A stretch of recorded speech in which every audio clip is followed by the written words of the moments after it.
whiskey lovers, and welcome to another one of Mark's Whiskey Ramblings. Today, Strathmill. Everybody who's ever heard of Strathmill, raise your hands. Not too many hands raised, but that shouldn't come as a surprise because Strathmill is actually a big factory that produces whiskey for the blenders. Johnny Walker, there's Justerini Brooks, J&B, you know, but not many single malt releases from this Speyside distillery. Now, did you know that it was originally named Glenisla-Glenlivet because it is in the glen of the Isla River? That's where you find it. But only in 1994 was it renamed to its current name, Strathmill. Before that, it was named Glenisla-Glenlivet, like I said, but they changed it in honor of the mill that was built there in 1823. And also, between you and me, because Glenlivet sued a lot of other distilleries who had the addendum Glenlivet after their name. You had many that had their own name and then Glenlivet after it, because Glenlivet was more or less a moniker for quality. So many distilleries took that name as well. Glenlivet sued them, won the lawsuit, and many distilleries then dropped the Glenlivet after their name or simply renamed their distillery like the Glenisla-Glenlivet distillery did. So in 1994 it was renamed Strathmill. Don't worry about the plane going over, it happens all the time here. It's a beautiful day, so, but maybe, anyway, just bear with me. Only a few official releases, like I said. The rest goes to the blenders. J&B is probably their biggest customer. But here I have an independent bottling of Strathmill. And this is an independent bottling done by Van Wees. Van Wees is a Dutch independent bottler. And they have this series called The Ultimate. And in The Ultimate they release all kinds of single malts. Always single casks. Often at cask strength, but usually at the drinking strength of 46%, like this one. I have to be honest, I've tried quite a few of the Ultimate bottlings and they are a bit hit and miss.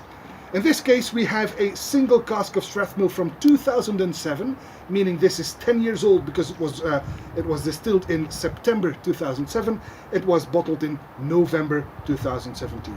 The cask yielded only 398 bottles, and this is cask number, for whatever that is worth, this is cask number 805,452.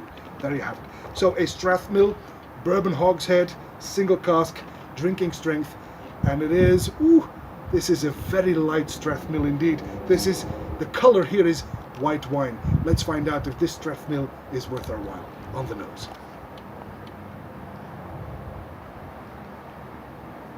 It's very light, but I do get some cashew nuts, some freshly cut grass, some apples, some stale lager beer as well.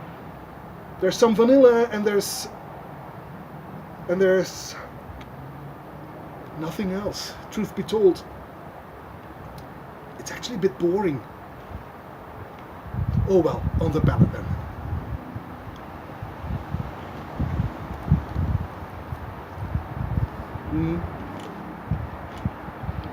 Some sweet malt, some sawdust or freshly sawn planks, apples, vanilla. But again, I have to be honest, this is just quite meager. This is quite baseline flavors. This is very middle of the road. Again, a bit boring. The palate, the finish then.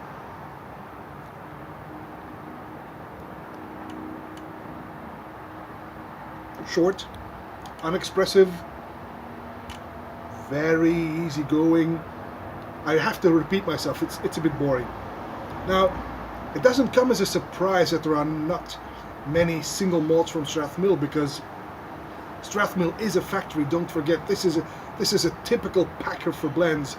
There's nothing wrong with it, it's a flawless single malt, but it's not really very expressive either. It's rather, you know, it's a packer for a blend. Having said that, it's flawless and it's only 35 euros, but still, for a whiskey enthusiast, this is nothing more than a summery dram to be had. It's a card player's whiskey. It goes down very easily, very quaffable, very affordable. This one was only 35 euros, but in my opinion, a bit waste of money. So, sorry to be the bearer of bad news, but this Strathmill does not do anything for me. And if I'm quite honest, I've tried a couple of Strathmill, like 10 or 12, and to be honest, Strathmill and I are not really that fond of each other, apparently. I've only had like 1 or 2 that I really like. This one is not one of those. This is a very boring, flat, easygoing, very middle of the road, Speyside single malt bottling. And that's all for this Whisky Rambling, and I hope to see you at one of Mark's Whisky Ramblings real soon.